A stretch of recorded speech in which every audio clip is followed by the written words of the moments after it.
రాజకీయాల్ని సైతం ఆకర్షిస్తుందని చెప్పొచ్చు. ఎందుకంటే ఇక్కడ మూడు ప్రధాన పార్టీలకు ఇది లైఫ్ అండ్ డెత్ సమస్య అనడంలో ఎలాంటి సందేహం లేదు. ఎందుకంటే కేంద్రంలో అధికారంలో ఉన్న బీజేపీ ఖచ్చితంగా జూబ్లీ హిల్స్లో మరి విజయం సాధించాలనే దిశగా కూడా ఇప్పటికే 40 మంది స్టార్ క్యాంపెయినర్లను నియమించిన సంగతి మనకు తెలిసిందే.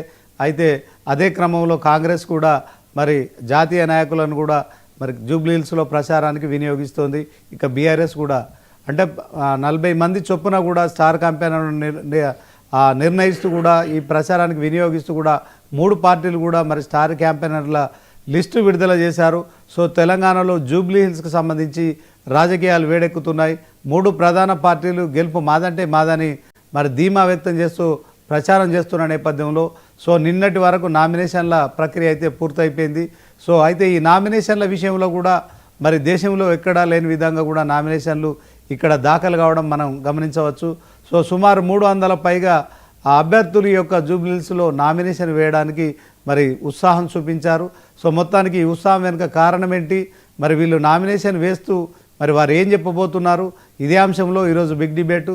సో జూబ్లీ హిల్స్ ఉప ఎన్నికలో గతంలో లేని విధంగా కూడా నామినేషన్లు దాఖలు చేయడం పట్ల మరి ఆ నామినేషన్ వేసిన అభ్యర్థులు ఏం చెప్తున్నారు, అదే క్రమంలో ప్రచారం ఎలా కొనసాగుతోంది, సో ఆ అభ్యర్థులకు సంబంధించిన గెలుపు అవకాశాలు ఎలా ఉన్నాయనేది తెలుసుకుందాం. ముందుగా మరి మాల సామాజిక వర్గానికి సంబంధించిన రామచందర్ గారు ఉన్నారు, వారు కూడా నామినేషన్ వేశారు. వారితో పాటు మాల సామాజిక వర్గానికి సంబంధించి సుమారు 60 మంది కూడా మరి జూబ్లీ హిల్స్లో నామినేషన్ వేసిన పరిస్థితి. అదే క్రమంలో ఆయన స్టూడియోలో ఉన్నారు. ఇక మనతో పాటు మరి అరకు నుంచి కాంగ్రెస్ ఇన్ఛార్జిగా ఉన్నారు. గతంలో ఆయన 3 సార్లు ఎమ్మెల్యేగా కాంగ్రెస్ పార్టీ నుంచి కంటెస్ట్ చేశారు. సో ఆయన కూడా జూబ్లీ హిల్స్ ఎన్నికల ప్రచారంలో పాల్గొంటున్నారు. సో అన్న నమస్తే. నమస్తే అన్న, మీకు కూడా నమస్తే. ఇక దీంతో పాటు మరి ఇక మరికొందరు కూడా మనకు జూమ్లో జాయిన్ అవుతున్నారు. సో దీంట్లో శివకుమార్ లాల్ గారు కాంగ్రెస్ నాయకులు ఉన్నారు. తర్వాత మరి బీఆర్ఎస్ పార్టీ నుంచి మల్లెపాక యాదగిరి గారు ఉన్నారు. సో మొత్తానికి వారితో కూడా మాట్లాడదాం. ఓవరాల్గా మరి ఈ నామినేషన్ అని ఎట్లా చూడొచ్చు, ఇదే క్రమంలో మరి ముందుగా రామచందర్ గారితో మాట్లాడదాం. అన్న చెప్పండి, నామినేషన్లు ఎందుకు వేస్తున్నారు, దీంట్లో మాల సంఘానికి సంబంధించి మాల సామాజిక వర్గానికి సంబంధించి మరి ఎందుకు నామినేషన్లు వేస్తున్నారు, ఏం చెప్తారు? తెలంగాణ రాష్ట్రంలో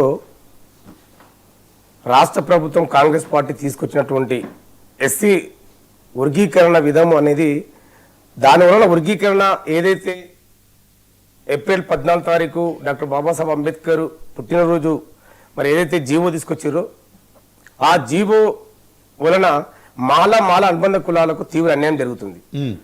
ఆ జీవోలో ఉన్నటువంటి లోపాలను సవరించమని మేము రాష్ట్ర ప్రభుత్వాన్ని కాంగ్రెస్ పార్టీని కోరుతా ఉన్నాం. ఎందుకంటే ఆ జీవో తెచ్చిన తర్వాత మాల విద్యార్థులకు, ఉద్యోగులకు, ఉపాధి రంగాల్లో అన్ని విధాలుగా నష్టం జరుగుతుంది. మరి విద్యార్థులు చదువుకోవాలంటే వాళ్ళకి సీట్లు రావట్లేదు.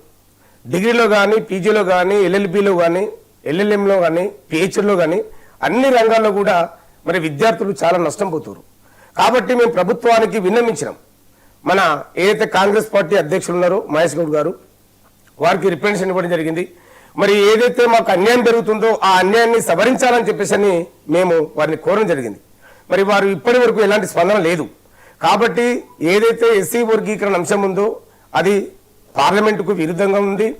అదేవిధంగా మరి గతంలో సుప్రీంకోర్టు గైడ్లైన్స్ 2004లో షెడ్యూల్ కులాల్లో ఏ కులమైతే వెనుకబడ్డదో ఆ కులాలను ప్రత్యేకమైనటువంటి రిజర్వేషన్ కానీ ప్రత్యేకమైనటువంటి ప్యాకేజీని కేటాయించి అభివృద్ధి పథంలో తీసుకుపోవాలని చెప్పేసి కేంద్ర ప్రభుత్వాలకు మరి సుప్రీంకోర్టు గైడ్లైన్స్ ఇచ్చింది.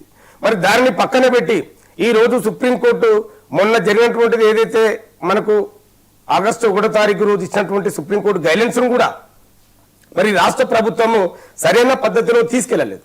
ఎందుకంటే మరి సుప్రీంకోర్టు గైడ్లైన్స్ ఏముందంటే మరి షెడ్యూల్ క్యాస్ట్లో ఎవరైతే వెనుకబడ్డారో ఆర్థికంగా, విద్యాపరమైనటువంటి వెనుకబడతనంలో కానీ వాళ్ళను ముందు వరుసలో పెట్టాలి, కొద్దిగా మెరుగుపడ్డ వాళ్ళను దాని తర్వాత వరుసలో పెట్టాలని చెప్పేసి చెప్తే మరి సుప్రీంకోర్టు గైడ్లైన్స్ కూడా పక్కన పెట్టి వీళ్ళ ఇష్టానుసారంగా వీళ్ళకి ఇష్టం వచ్చినట్లుగా చేసుకోవడం జరిగింది.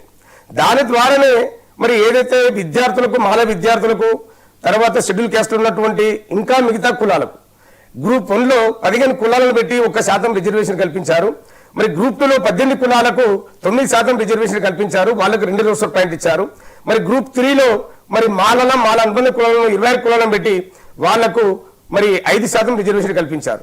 మరి రోస్టర్ పాయింట్ విధానం తీసుకున్నట్లయితే మరి 100 రోస్టర్ పాయింట్ ఉంటే ఆ 100 రోస్టర్ పాయింట్లలో మరి ఓసీలకు 6 రోస్టర్ పాయింట్లు కేటాయించారు 20 లోపు, బీసీలకు 20 లోపు 6 రోస్టర్ పాయింట్ కేటాయించారు, ఎస్టీలకు 2 కేటాయించారు, వికలాంగులకు 1, ఎక్స్ సర్వీస్ మ్యాన్లకు 1, అదేవిధంగా మరి ఏదైతే ఈడబ్ల్యూఎస్ వాళ్ళకు కూడా 2 రోస్టర్ పాయింట్ కేటాయించారు. మరి ఎస్సీలో ఉన్నటువంటి గ్రూప్ 1 వాళ్ళకు 1, గ్రూప్ 2లో ఉన్నటువంటి వాళ్ళకు 2, 16 అంటే 20 లోపు 2 అనేది వీళ్ళకి ఇచ్చారు, ఓసీలకు 6 ఇచ్చారు, బీసీలకు 6 ఇచ్చారు. మరి మాలలు తెలంగాణ రాష్ట్రంలో అత్యంత వెనుకబడ్డారు అన్ని కులాల కంటే, అంటే షెడ్యూల్ క్యాస్ట్ ఉన్నటువంటి మరి మాదిగల కంటే మాలలు అన్ని రంగాల్లో కూడా విద్యాపరంగా ఉద్యోగుల పరంగా అన్ని రంగాల్లో కూడా వెనుకబడినటువంటి పరిస్థితి. మరి ఇప్పుడు వెనుకబడ్డ వాళ్ళను ముందు వరుసలో పెట్టాలని సుప్రీంకోర్టు గైడ్లైన్స్ ఇస్తే ఈ రోజు వీళ్ళేమో మరి వెనుకబడ్డ వాళ్ళను తీసుకెళ్లి మరి అభివృద్ధి చెందిరు, అంటే అన్ని కులాల కంటే అభివృద్ధి చెందినటువంటి కులము మాల కులం అని చెప్పేసి అని మాకు రిజర్వేషన్ లేకుండా చేసిన సందర్భము మరి ఈ కాంగ్రెస్ పార్టీది, ఈ రాష్ట్ర ప్రభుత్వం అనేది ముఖ్యమంత్రి రేవంత్ రెడ్డిది. మేము ఒకటే అడుగుతా ఉన్నాం, ఈ రోజు ఏదైతే సమన్వయం డాక్టర్ బాబాసాహెబ్ అంబేద్కర్ గారు ఇచ్చినటువంటి రిజర్వేషన్లు కానీ హక్కులు కానీ అందరూ కూడా అట్టడుగున ఉన్నటువంటి మరి ఎవరైతే దళితులు షెడ్యూల్ కులాల వాళ్ళు మరి అభివృద్ధి చెందాలంటే వాళ్ళకు రిజర్వేషన్ కల్పించి ఒక షెడ్యూల్లో పెట్టారు.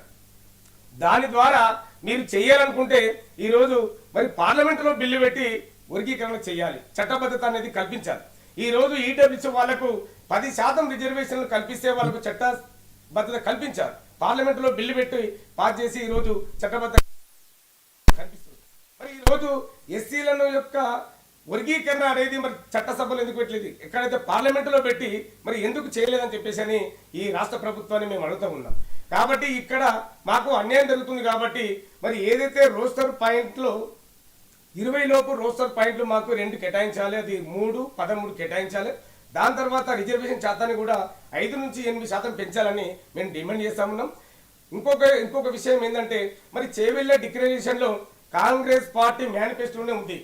ఏమని చెప్పారు, 15% ఉన్నటువంటి జనాభా తెలంగాణ రాష్ట్రంలో ఉన్నటువంటి రిజర్వేషన్లను మేము 18% పెంచుతామని చెప్పేసి కాంగ్రెస్ ప్రభుత్వము మరి గతంలో చేవెళ్ళ డిక్లరేషన్లో మరి చెప్పడం జరిగింది. దాని ద్వారా ఈ రోజు ఏదైతే ఎస్సీ వర్గీకరణ చేశారో ఆ వర్గీకరణ చేసేదానికంటే ముందు మరి 3% రిజర్వేషన్ పెంచి మరి అందరికీ కూడా సమన్వయం జరిగే విధంగా చూసినట్లయితే బాగుండేది.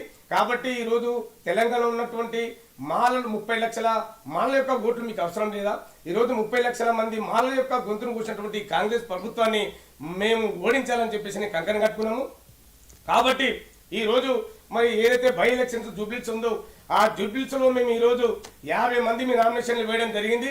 అక్కడ ఉన్నటువంటి అభ్యర్థిని మరి జూబ్లీస్ లో నిలబడ్డటువంటి కాంగ్రెస్ అభ్యర్థిని మరి చిత్తుగా ఓడిస్తామని చెప్పేసి కూడా ఈ రోజు మేము నామినేషన్లు దాఖలు చేయడం జరిగింది. ఎంతమంది నామినేషన్లు వేసిరన్నా? 50 మంది వేసినాం. 50 నామినేషన్లు ఓన్లీ మాల సామాజిక వర్గాన్ని